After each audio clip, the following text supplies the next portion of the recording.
Much दोस्तों, भाई और बहनों। नागपुर के नजदीक तलेगांव जो है, वहाँ का जो सिकलदारी है, मैं उससे अच्छी तरह से जानता हूँ, वो भी मुझे अच्छी तरह से जानता है। समाज की परिस्थिति वाकिफ हूँ।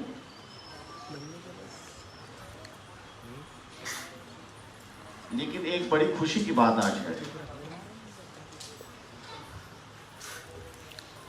कि कहीं ना कहीं तो भी ये बात समाज के अंदर गूंजने लगी है कि इकट्ठा आने के बिना कोई रास्ता नहीं। कई बार सिख समाज से जोड़ने की कोशिश की, उसकी भी मुझे जानकारी है, लेकिन जिस तरह से स्वीकारना चाहिए उस तरह से सिख समाज ने भी आपको स्वीकारा नहीं, ऐसी एक परिस्थिति।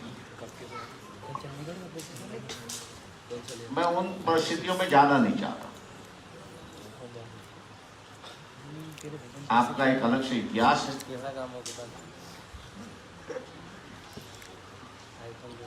उस इतिहास के बलबूते पे ही मैं समझता हूं कि आप अपनी परिस्थिति बदल सकते हैं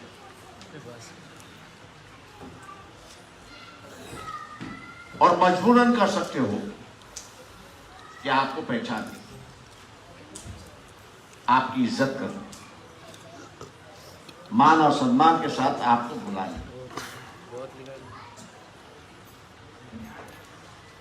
अगर इन चीजों को हमको हासिल करना है तो मुस्लिम समाज जिस तरह से सच्चर कमेटी का रिपोर्ट आया और सच्चर कमेटी की रिपोर्ट आने के बाद मुस्लिम समाज में ये ध्यान आया कि अपने बच्चे पढ़ नहीं रहे, ये फैसला हुआ मुस्लिम समाज, ऐलान हुआ कि कुछ भी कहिए आपके बच्चों को स्कूल में डालिए, चाहे वो मदरसा हो, चाहे वो नगर पालिका की शाला हो, चाहे वो कॉर्पोरेशन की हो, चाहे वो जिला परिषद हो, जो पैसा दे सकते हैं वो प्राइवेट स्कूल में डाले, लेकिन अपने बच्चों को पढ़ाओ। आज 20 साल बाद हम लोग जब देखते हैं तो मुसलमानों में पढ़े लिखे बच्चों की संख्या जो है ये 60% से ज्यादा है। 60% आज बच्चे पढ़े लिखे हैं। मैं जानता हूं कि पुलिस तकलीफ देती है, सरकार हम लोग के साथ नहीं, ये भी बात सही है। इस देश का इतिहास झूठा बनाने के लिए आपको दबाया जाता है, ये भी बात सही है। क्योंकि आप अगर पढ़े लिखे हो गए तो हो सकता है कि आप अपना इतिहास लिखें, आपके पुरखों का भी इतिहास लिखें, और पुरखों का इतिहास लिखना जब शुरुआत करोगे तो इस देश में सबसे बड़ी लड़ाई होगी कि यह इस देश की ब्रिटिशों के साथ लड़ाई पहले किसकी।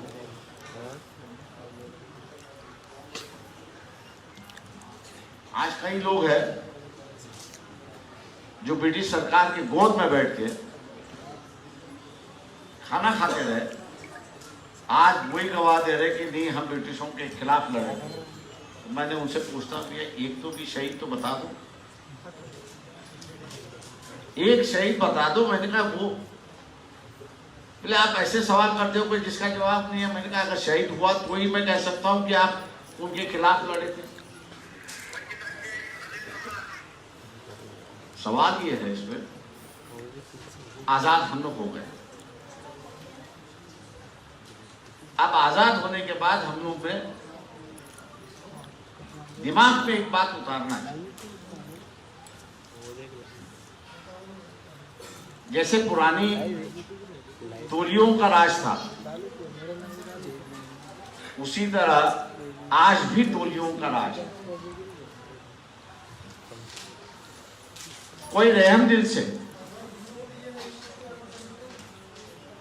या कोई ये कहे कि भैया नहीं ये इनके ऊपर काफी जुल्म हुआ है इसलिए अपने को मदद करना चाहिए, ऐसी मानसिकता इस देश में है नहीं। हर कोई यही चाह रहा है कि जितनी पोटली मिले मैं ही भगा के ले जाऊं।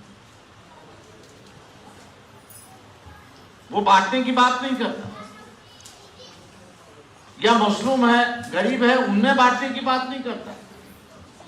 वो मैं ही ऐट लूं और दूसरे सिर्फ सेवक रहे, ऐसी एक परिस्थिति है। हम लोग ने यह तय करना चाहिए कि हम किसी को सेवक नहीं बनाएंगे, हम लोग किसी को सेवक नहीं बनाएंगे, लेकिन हम लोग जो है यहाँ एक इंसानियत की जिंदगी, एक इंसानियत की जिंदगी, सम्मान की जिंदगी, भाईचारे की जिंदगी, अधिकार की जिंदगी और किसी को किसी से भी ना डरते हुए अपनी जिंदगी गुजारने का अधिकार है, उस व्यवस्था के पीछे हम लोग लगेंगे और उसी के लिए हम लोग यहाँ पर लड़ेंगे। इलेक्शन आता है तो बांटना शुरुआत होता, इलेक्शन के 2 दिन पहले बांटना शुरुआत होता है।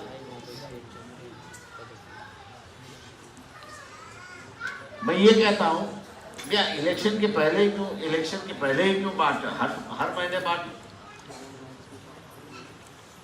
चाहे महात्मा गांधी बांटो, चाहे शराब बांटो, चाहे कबाब बांटो, लेकिन हर महीने तो कम से कम बांटो। वो इलेक्शन के वक्त ही क्यों?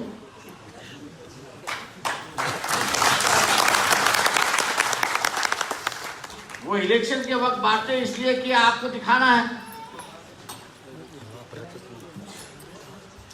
आपके वोट इकट्ठा करना है, आपके वोट लेना है, क्योंकि उनको मालूम है कि आपके वोट के बिना उसके हाथ में पोटली नहीं जाएगी।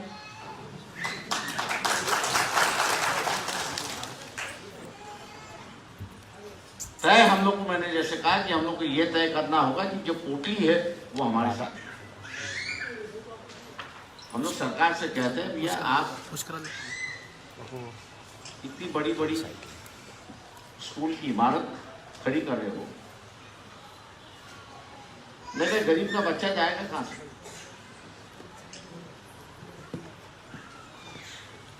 उसके पास उतनी आमदनी नहीं है, और आमदनी ना होने की वजह से पढ़ाई लिखाई से वो बाहर रहता है। मैं आपसे कहूंगा कि जिस तरह से मुस्लिम समाज तय कर दिया, कुछ भी हो, भूखे रहेंगे, एक दिन भूखे रहेंगे, लेकिन अपने बच्चों को पढ़ाएंगे, उसी तरह मैं सिकंदरी समाज से आप लोगों से आग्रह करता हूं कि तय कर लीजिए।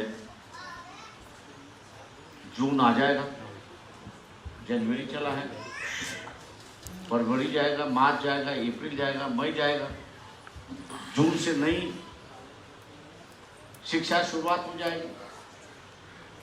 जो बच्चे स्कूल में नहीं उनका नाम जो है वो हम लोग स्कूल में दाखिल करेंगे, चाहे वो जिला परिषद की हो, चाहे वो नगर पालिका की या किसी संस्था की हो।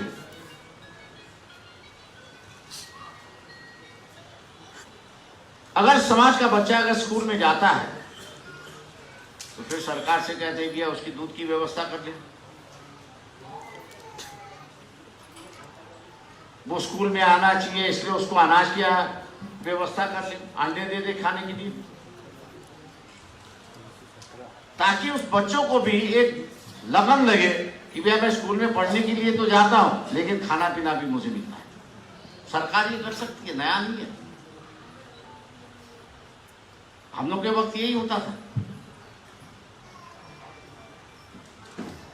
अंडे देती थी, दूध देती थी, बिस्किट देती थी। आज भी मैं कहूंगा कि सरकार को अगर लोगों में पढ़ने की अगर जिज्ञासा निर्माण करनी है, बच्चों को अगर लाना है तो इन चीजों को लाना होगा, दोबारा लाना होगा। अगर दोबारा लाना है तो मैं आपसे ये कहता हूँ कि हम लोगों को कुर्सी पर बैठना सीखना चाहिए।